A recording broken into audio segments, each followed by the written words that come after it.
చేయగలవాడు. అప్పుడు నేను ప్రార్థన చేసినప్పుడు నాకేమీ మాట్లాడటం నాకు తెలియట్లేదు.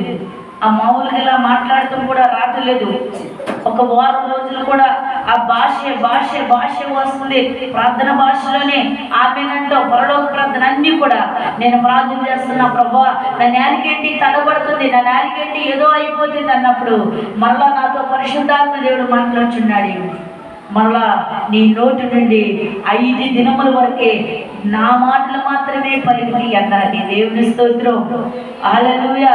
మరలా కొద్ది కాలం తర్వాత నేను ప్రార్థనలోకి వచ్చాక నిజంగా ఈ బైబిల్ చదవడం రాదు, వాక్యం చెప్పాల. 5 నెలలు కూడా వచ్చిన వారికి ప్రార్థన చేస్తాం, పంపించేస్తాం, పాటలు పాడతాం, వాక్యం తెలియదు. మరలా దేవుడు అంటున్నాడు కదా, నీవు నా ఆహారాన్ని నిందించు. ఏంటి ప్రభా నీ ఆహారం అంటే, నీవు నా మాటలు చెప్పాలి. నాకు రాదుగా ప్రభా, నేను చదువుకోలేదు, నాకేమీ తెలీదు.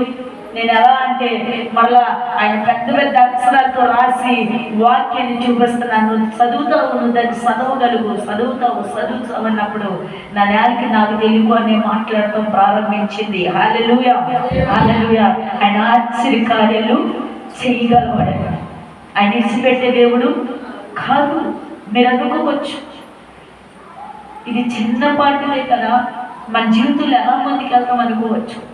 కానీ ఆయన అడిగితే ఇచ్చే దేవుడు. నీ ఆస్తి చూసో, అంతస్తు చూసో, నీ దగ్గరున్న ఎండి బంగారు నీతో మాట్లాడేది, నీ హృదయాన్ని చూసి మాట్లాడబోతున్నాడు. నా దగ్గర ఏమీ లేదండి, ఒక పూట కడుపు నిండా తినటానికి కూడా లేని పరిస్థితి. ఆయన నా ప్రభు నాతో మాట్లాడాడు, నన్ను విడిచిపెట్టలేదండి. ఆయన అన్నాడు, నీవు నాకు కావాలి. హల్లెలూయా, హల్లెలూయా. నీవు నాకు కావాలి ప్రభువా. నేను నిలబడి మాట్లాడలేను, నువ్వు నిలబడతావు, మాట్లాడతావు. నేను మాట్లాడించగలవాడిని. దేవుని స్తోత్రం, హల్లెలూయా. నిజమే ప్రియ సహోదరి సహోదరు, నేను నలుగురున్న కాడికి వెళ్ళేదాన్ని కాదు. కొట్టుగాడికి వెళ్ళాలంటే అక్కడ చాలా మంది ఉండేవాళ్ళు. ఒంటి దగ్గర కొట్టుగాడు వాళ్ళందరూ ఎట్టోళ్ళంటే వెళ్ళాక కొట్టుకాడికి వెళ్ళి పైగా నిల్లేసేదాన్ని. లేదంటే అలా శరపడి నువ్వు సందుండి వెళ్ళేదండి. భయం, ఎక్కడికి వెళ్ళలేను.